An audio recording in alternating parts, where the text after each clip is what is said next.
Sitten episodi bensapumppu. Me halutaan kans kokeilla ihan näitä Bemarin vakio-osia nyt niin pitkälle ensin tässä, ennen kuin tehdään asiat sitten niin sanotusti kunnolla. Me meinataan käyttää Bemarin vakiotankkia. Aiheesta on jossain vaiheessa ollut jo puhettakin. Ja ihan selkeä syy siihen on se, että tämän tankin paikka tuolla autossa on painojakaumallisesti niin kuin oikeastaan paras mahdollinen mitä voi olla. Eli tämä on samaan aikaan sekä alhaalla että todella keskellä autoa. Tämähän on taka-aksilon etupuolella. Ja tämä Bemarin tankin muoto on semmonen, että tämä ei ole ongelmallinen loiskumaan, koska tässä on kaksi eri osastoa. Primääripumppu on tällä puolella, eli täältä imetään bensa moottorille.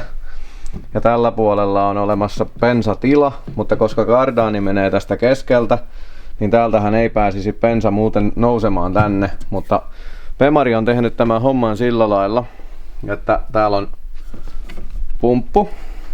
Tähän tankkikalusteeseen, eli tankkikalusteeksi sanotaan tätä muovista hässäkkää, niin tänne on nyt istutettu vakiopumpun tilalle AEM 50-1200, 340 litraa tunnissa tuottava pumppu.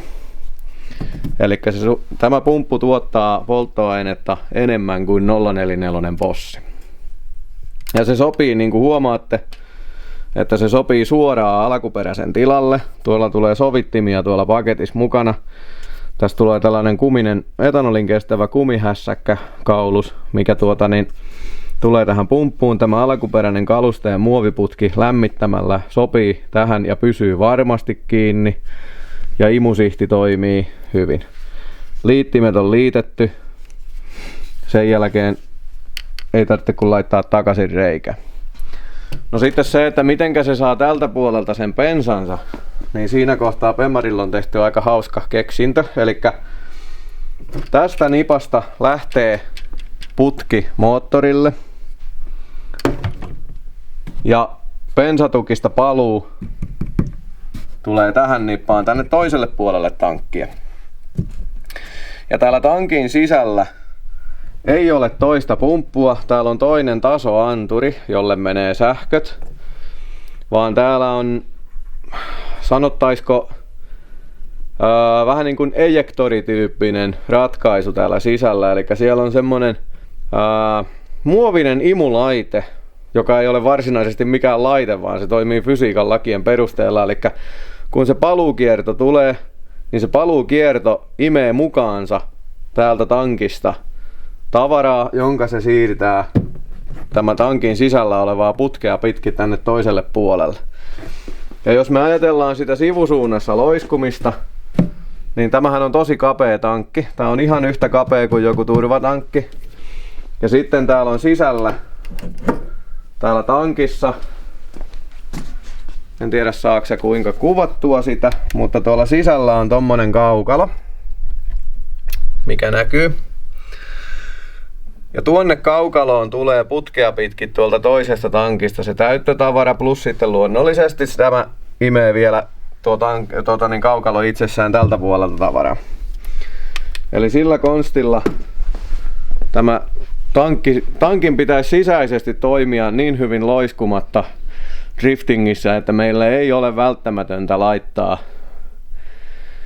lisäsäiliötä. Toki me tutkitaan asia. Me laitetaan bensanpainevalvonta ja muut asiat kuntoon niin moottorin ohjaimelle, että me nähdään kyllä toimiiko se vai ei. Eli me ei rikota mitään sillä, että me kokeillaan. Ihan teidän takia testaillaan. Nimittäin ainakin rallikäytössä ja muualla niin tämä tankki ei ole ollenkaan ollut huono vaihtoehto.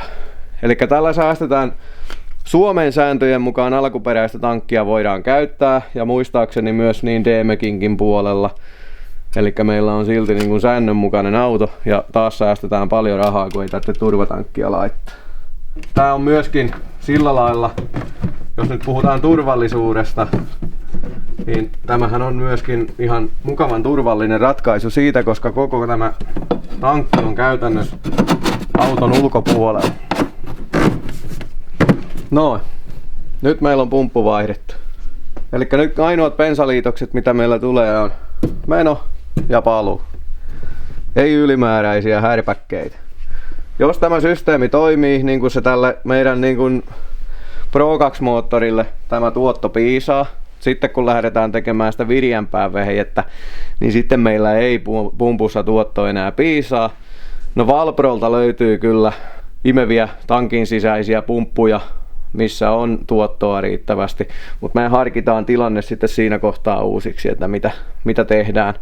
Mutta nyt kokeillaan tehdä niin kuin helpolla tavalla, koska tällä muutoksella meidän polttoainejärjestelmän muutoskulut tulee olemaan bensapumppu 159 € ja bensapaineen säädin toinen 159 €. Ja sitten pitää tietysti olla moottorilla bensatukki suuttimille, jossa on paluu. No tässä meidän moottorissahan sitä ei ole. Jokohan ne mun apulaiset tulis pian. Eli M52 vakio bensatukki on tämän näköinen. Suuttimet puuttuu vielä. Mutta käytännössä tämä on niin sanotulla yksilinjaisella järjestelmällä. Eli täällä on bensaletkulle, mikä tulisi sieltä pumpulta, niin täällä on sille yhden. Ja täällä ei tosiaan ole paluulinjaa ollenkaan. No mitenkä me voidaan rakentaa nyt sitten tässä tilanteessa semmonen järjestelmä, mikä ruokkii oikein tuota moottoria, niin me voidaan tehdä se. Tuossa mun pösös on ollut yksilinjainen järjestelmä yli 400 hepan tehoilla eikä mitään ongelmaa. Elikkä siinä vaiheessa me tehdään se asia, me näytetään se asia myöhemmin, mutta me tehdään se niin, että bensapaineen säädin tulee palauttamaan ylimääräisen tuonne tankkiin ja siellä säätimen painepuolella on yhde, mihinkä yhdistetään sitten tähän bensatukkiin. Eli meillä on koko ajan täällä tasattu 3 paarin yli imusarjan paineen ruiskutuspaine, mutta meidän ei tarvitse välttämättä palauttaa sitä täältä tukista, koska normaaliolosuhteissahan niin kun ollaan totuttu siihen, että tukista lähtee paluulinja, niin siellä paluulinjassa olisi se paineensääri. Ja nyt me tehdään niin, että se paineensäärin on siellä pumpun jälkeen, eli se on käytännössä pumpun ja tämän tukin välissä. Ja tällaisille tehomäärille se toimii kyllä. Tehokkaammassa moottorissa tullaan sitten kyllä laittamaan todennäköisesti varmaan nuken tukki. Tai sitten tehdään oma kustomi, katsotaan kumpaako häärätään ja siihen tulee kaksilinjainen järjestelmä kyllä sitten. Mutta nyt tosiaan meillä on tarkoitus kokeilla tätä ihan meidän kaikkien riemuksi, niin me kokeillaan tätä, miten tämä toimii yksilinjaisena. Eli taas lähdetään siitä meidän perusajatuksesta, että kokeillaan tehdä asioita mahdollisimman järkevästi ja perustellusti. Katsotaan sitten, mikä on se oikea tapa, jos sellaista nyt yleensäkään on. Mutta tällä yksilinjasysteemillä tiedetään, että ollaan toteutettu paljon moottoreita. Moni nykyauto on tehty valmiiksi yksilinjaisella. Ja me tuodaan esiin sitten sen edut ja ongelmat. Miinähän ne nyt oikein viipyy?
Niin kai tää paha.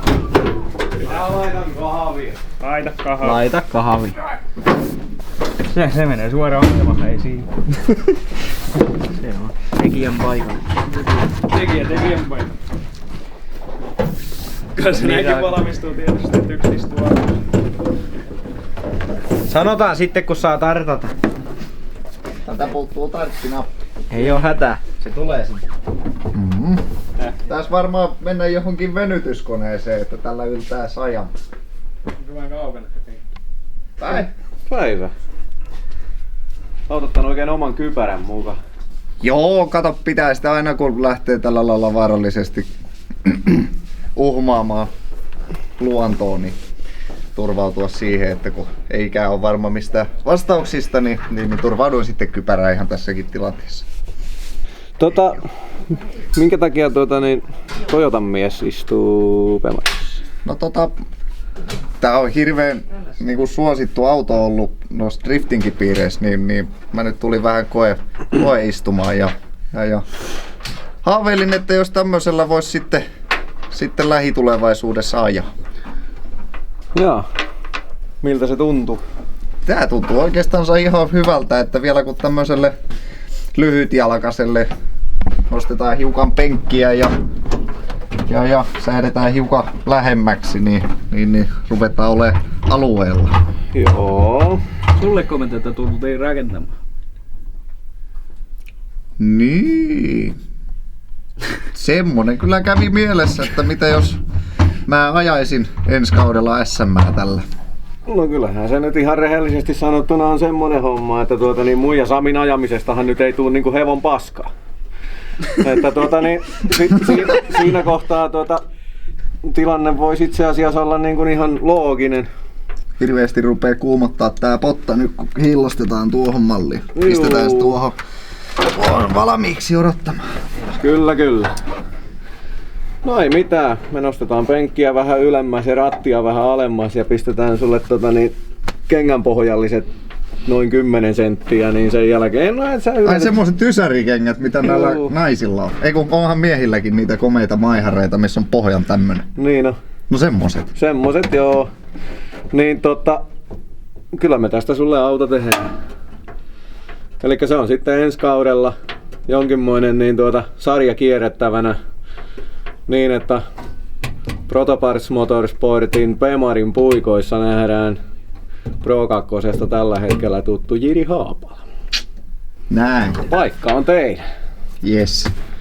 Pääsee mekaanikokki mukaan. Mekaanikokki pääsee mukaan, joo. Elikkä Hyvä. ei muuta kuin rälläkkä laulamaan ja Koska me lähdetään niputtaa. No se ajaminen on nyt sitten tietysti semmonen asia, mikä vähän voi tässä vaiheessa vielä elää, mutta tällä hetkellä meillä olisi tarkoitus nyt sitten, että me koitetaan tässä näitten suljen aikana vielä päästä jollakin lailla kokeilemaan, että miltä tämä auto sun käteen tuntuu. Tällä meidän Pro 2 tekniikalla, eli me tehdään nyt ihan niinku heittoasennus tälle autolle. Katellaan syssyllä, että saadaan alustat ja muut sille mallille, että tässä saadaan Jirille mieluisa laite. Sitten lähdetään talvella oikein tosissaan rakentamaan niin, että meillä on Pro-auto kunnon tekniikalla. Ja siinä vaiheessa on helppo lähteä vetämään kunnollista tiimitoimintaa. Meillä on autolle omat kehittäjät, omat tekijät, hyvät mekaanikot. Kuski saa keskittyä siihen olennaiseen, eli kypärän päässä pitämiseen. Just näin. Ja asiasta tulee nyt varmaan vähän nopeammalla temmolla sitten videota kuin vaan puolen vuoden välein. Tällä mennään. Näillä. Seuraavaksi mä sanon, että mikrofoni ei ollut päällä.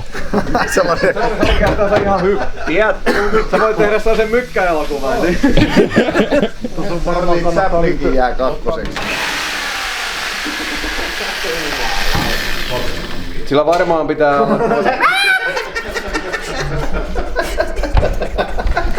On mulla puukkosanakin sitten.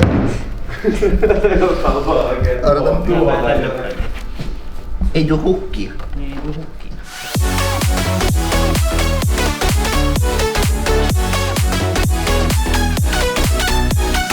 Niin nyt ne meidän apulaiset tuli paikalle. Ne yhtäkkiä ilmi, mä olin nukahtanut tuonne pöydän ääreen, niin ne tuli sillä välillä. Tupu, hupu ja lupu. Kyllä tästä tulee vielä hyvä. Riippuu kuka sen sanoo ja mistä suunnasta. Niin.